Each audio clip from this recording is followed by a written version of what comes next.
From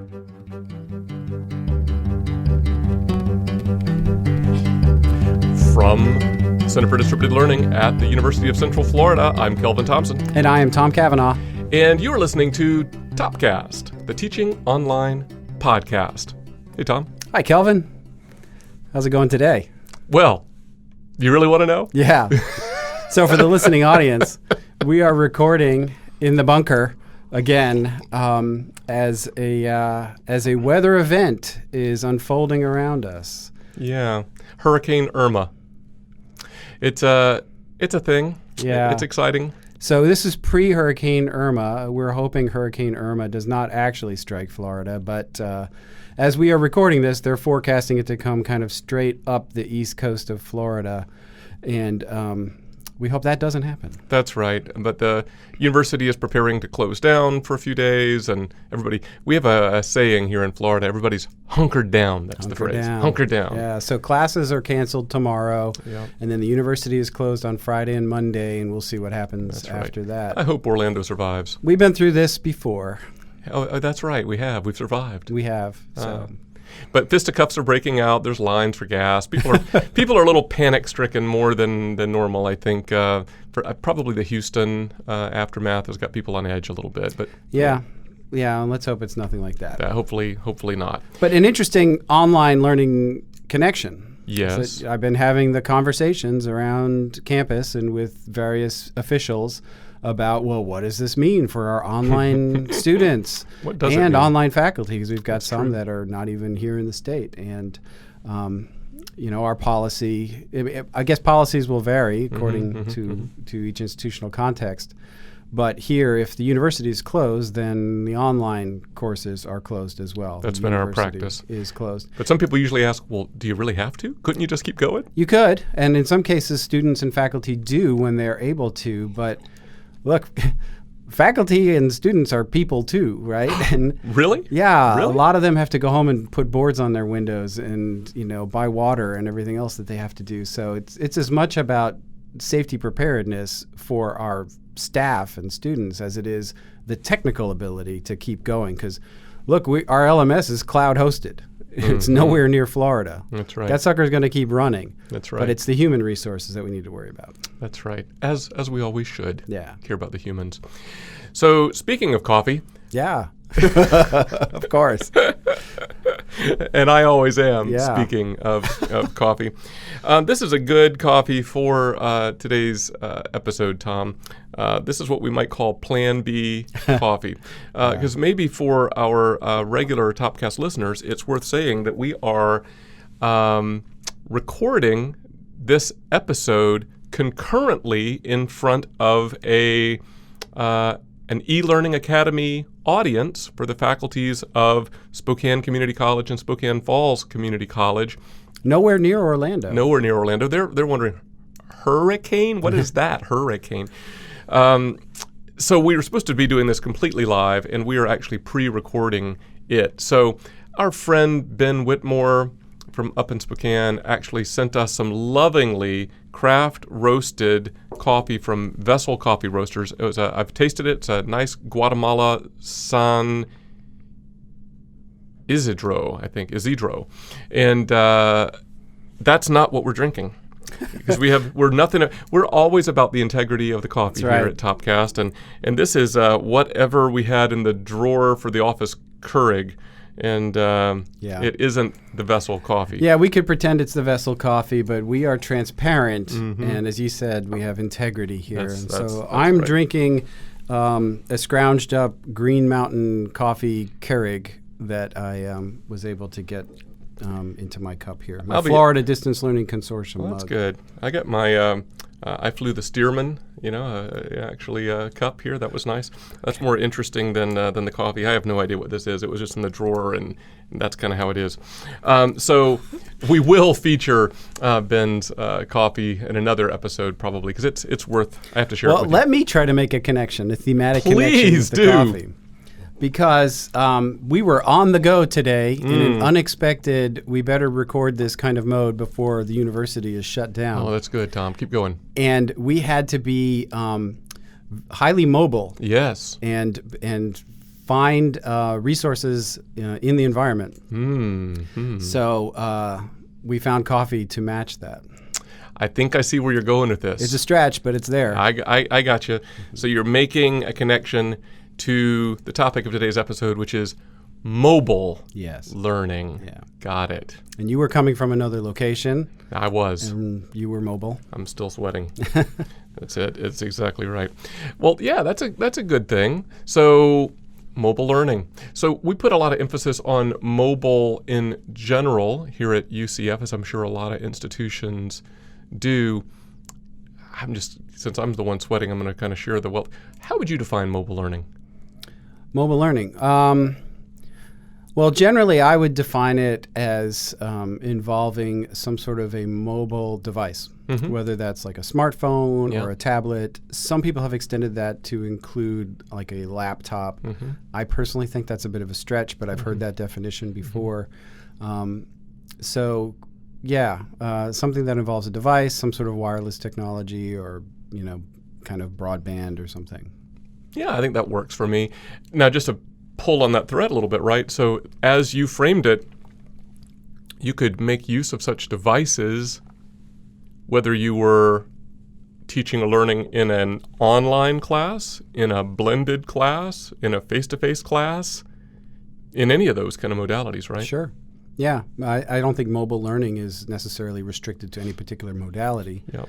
It's particularly well suited for online, but it's not limited to that. Yeah, and I think that's worth calling out, right? Because I think some folks do think of mobile learning, and some folks still kind of use kind of this label, kind of like it's a modality, M-learning. M-learning, I've heard of that. Yep. Right, and so I tend to agree with you. I don't know that I consider mobile learning a true modality in the same way that we talk about online and face-to-face and blended, but it is a thing to think about and address, though. There are things that can get in the way of its success. There are things that its success enables, and so forth. So, I don't know.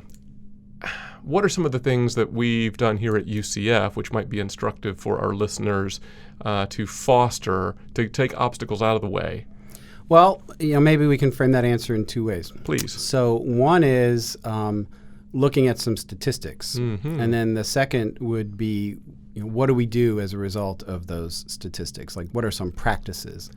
So the first answer would be we do a periodic survey of our students and faculty to determine their mobile usage. I mean, what is the penetration? What is the overall ubiquity of these kinds of devices and this type of interaction? Right. Is it a big deal or not? And so I have conveniently very nice some statistics it's in front of me. Almost like you had prepared. Almost. That's why I'm wearing my glasses. So I'm going to read just a few statistics from this report, which is available on our website, and perhaps we can stick it in the show notes for folks to look at. Yep. And this is done every so often. So 99% of our students own a smartphone. 99%. 99, according to this survey, at least of our respondents. 63% own a tablet, 35% own an ebook reader, and 28% own some sort of wearable technology. So like a Fitbit or an Apple iWatch or something.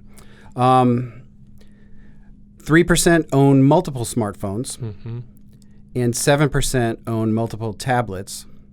3% own multiple ebook readers. So of the wearable ownership, about 12% is a Fitbit, 4% is the Apple Watch, and 7% is other. Those are sort of the largest percentage blocks in there. And I think all of that's interesting, and it confirms some stuff that we've heard previously, which is that our average student shows up with 3 devices on campus. Right. So they have like a tablet, a smartphone, and a laptop or something like that. And then if you add in a Fitbit or an iWatch to it, they're like 4 devices.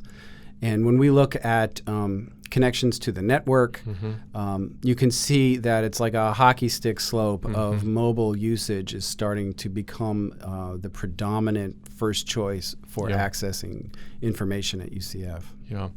And that's a good call out, just to say, before getting into the implications of those statistics, just to say that we should all, as online and blended faculty or folks who care about technology-mediated teaching and learning, we should pay attention to what reality is vis-a-vis these devices and usage on the part of our students, right? So you just mentioned two good things. You can actually survey students, but through things like Google Analytics, other analytics packages, you can actually take a look at real behavior and see how are folks accessing the learning management system, your website, any other, the network as a whole, all that stuff. Those That's are true. Yeah. good So data sources. There are analyses of access to the network, and then internally we've set up a Google Analytics site just to look at accessing the accesses to the learning management system. And I look at that a lot, especially at the start of semester like we just had. And it's amazing to see what kind of diversity of devices people are accessing the network with. Every once in a while you see an Xbox That's or right. a PlayStation or something on there. And it's like, who's on the PlayStation in Venezuela? Okay. But you got to be ready, I guess, for any possible contingency. Which is probably a good transition point to the implications for the statistics, right? Sure, yeah.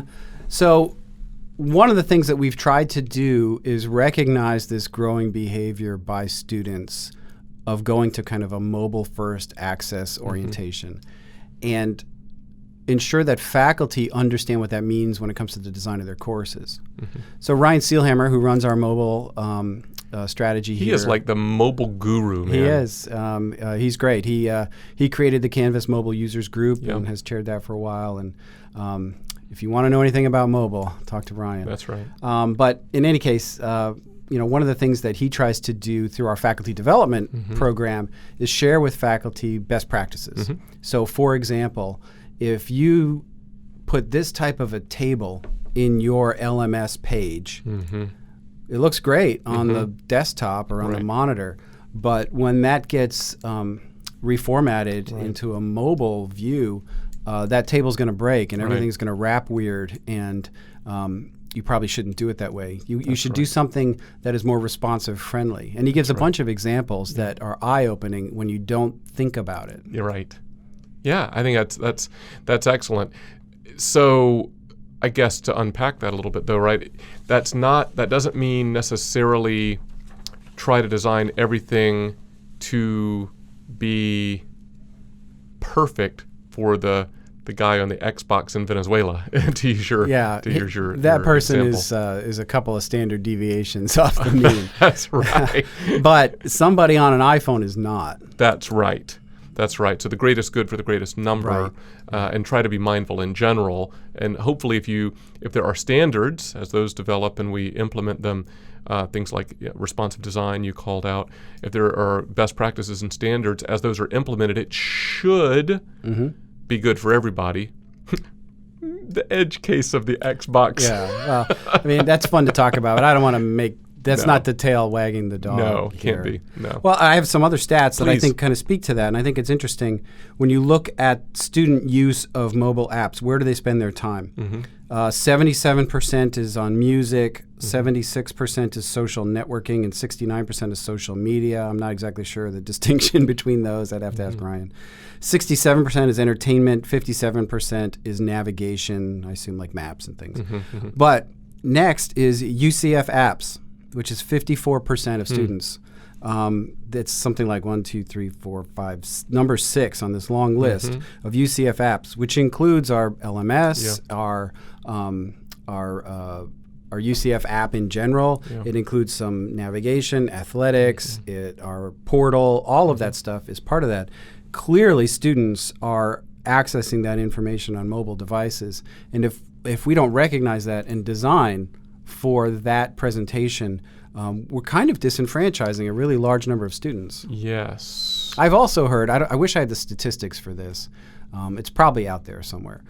But that mobile devices are a way to potentially bridge the digital divide. Right. Because you don't necessarily need fiber wired to every house in a rural district or in an inner city or something like that where those problems tend to occur. But it's a cell tower and a student with a a device that they may already have. Yes. Can you leverage that to That's deliver education and make it more accessible for people who have a harder time to reach it? That's exactly right. So that has all kinds of implications for course design, for media design, message design, and learning activities, right? I think that there is a little bit of push and pull on that ladder, not to go down too much of a rabbit trail, Tom, but the idea that while we want to be sensitive to this big install base and not disenfranchise anyone, I do think that we do hear from students sometimes that the implications of the mobile thing is like, well, I could be anywhere at any time accessing my online course or, or what have you.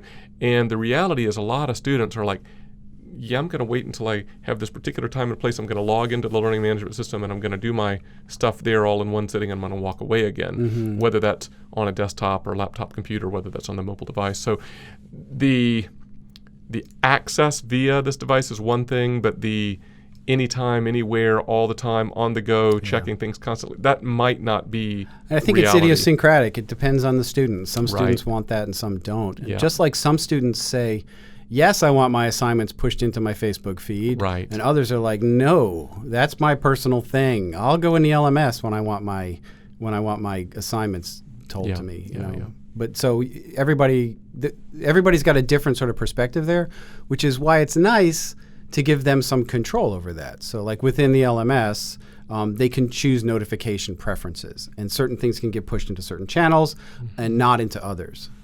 Yeah, no, that's good. You got more stats there? So for example, 35% of students indicated that they would like instructors to use mobile apps or devices in coursework. So I think that opens up an interesting opportunity. So these things are so easy to use, right? And they're loaded with apps that integrate cameras and the ability to record sound and all kinds of stuff that you could easily send somebody out into the field, if you will.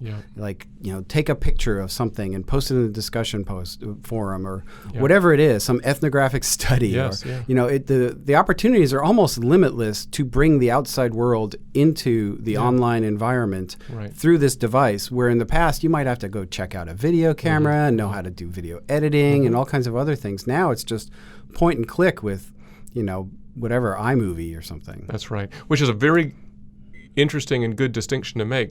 That's not about like quote unquote accessing your online course.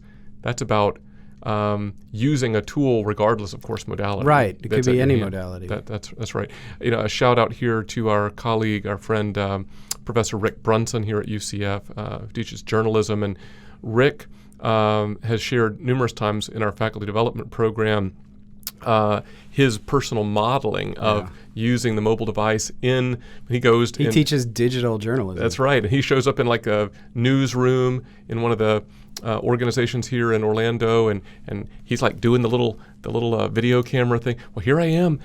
You can see, local TV anchor Tom Cavanagh behind me, and we're getting ready to talk about, and he does like this little thing, and he's modeling it before he asks students to do stuff. Well, he talks about this one anecdote. I probably won't get it exactly right, so Rick, I'm sorry. But where he was at the beach one day, and he happened to have his, smartphone with him. Yes, he does. And he looked over, and Dwight Howard, the basketball player who was playing for the Magic at the time, happened to be standing in the surf with some people getting baptized. And so he recorded it on his cell phone, took a few pictures, and literally had it on the Orlando Sentinel in a matter of a few minutes, and it got shared worldwide on ESPN and all these other places. And he suddenly had this light bulb that said, okay, this is the future of journalism. It's right here. Because everybody's a reporter now. So how can we teach our students to leverage this tool to become the journalists of the future? And I just love that, right? I love that story. I've heard him share that as well. But that idea that you're framing here of the smartphone device is not, earlier we were talking about access to kind of technology-mediated learning environments. What we're talking about now is the smartphone as a tool, as an inquiry tool, as a knowledge creation and curation tool, field research and journalism and all that, which is data collection, all that is fascinating. Yeah. I think that there are a lot of possibilities. Yeah. So not just for consuming, Yes. like going in and checking your assignments Yes. or downloading something, but also producing Yeah, content that's and making that part of your educational experience by what you develop and learn and share. That's right. So just to comment on this, the learning management system that we use here at UCF is Canvas. You've mentioned the Canvas community. It's pretty mobile friendly natively.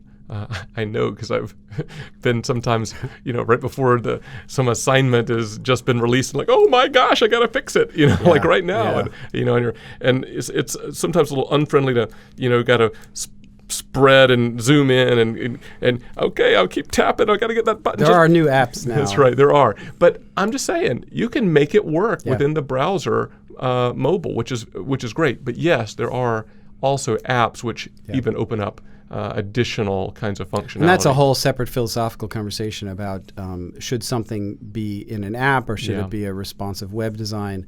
And I'm not expert enough to kind of have an opinion, but I think that there are relative advantages and disadvantages to each approach.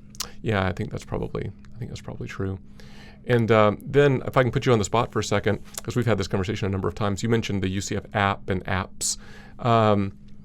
You have been rather supportive of Ryan, in particular, his leadership in mobile broadly at UCF because, I believe, I don't put words in your mouth, but I believe you've told me that because you see the potential for mobile in effective teaching and learning. So you're willing to take on kind of mobile for the entire institution to an extent in order to get to that bullseye of the teaching and learning mobile. Yeah, and I think that's true, and we certainly don't do it in a vacuum. We partner with UCF IT and others. But yeah, I do think that we are a teaching and learning and research university, and we should leverage all the tools at our disposal, and this is one of them. And if we can drive that and it benefits other areas of the university, like athletics and health services and the pharmacy and the student union and everybody else who want to have pieces of the app, great. But I think the primary thing is still the teaching, learning, and research mission of the university. Yeah, that's good. Well, that's we could talk about this. We could. There's so much more about mobile learning. Maybe we'll have to do another one. We might. And besides, this merely adequate coffee is dwindling in my cup here. So maybe we need to kind of wrap this up. Can I take a stab at wrapping this up? See if you feel free to disagree, Tom. Okay. It wouldn't be the first time. So at the risk of being quippy, I'm occasionally quippy. So mobile learning in some ways really is not a thing, right? There's just learning, and mobile is just it's a reality. There's ubiquity, right? So it's just our current reality. One more flower in the garden. One more flower in the garden. But in another sense, mobile learning is a thing because we have to pay attention to it. We have to plan for it. We have to design for it. Like whether it's you've got the little iPhone emulator up on your computer and you say, well, how will this work on an iPhone? And so forth. So those two things are a bit in tension. But we have to be thinking of mobile in online teaching and learning. And maybe even face-to-face and everything. We just have to be thinking of it if we're going to stay relevant to today's students. Would you agree with that? I would agree with that. Ignoring it is ignoring the preferences of your students, as evidenced by their actual behavior. That's right. Don't believe what they say, believe what they do, right? Yes. There's a lot of wisdom. We could spend an entire episode just on that topic. Yeah. That's right. That's student behavior. All right, so we ready to go hunker down as Irma approaches? Yeah, I guess so. Yeah. I guess we don't have any choice. So as always, check out our show notes. We'll try to load them up with a lot of mobile-friendly goodness. You can find those at topcast.online.ucf.edu. So until next time, I'm Kelvin. And I'm Tom. See ya.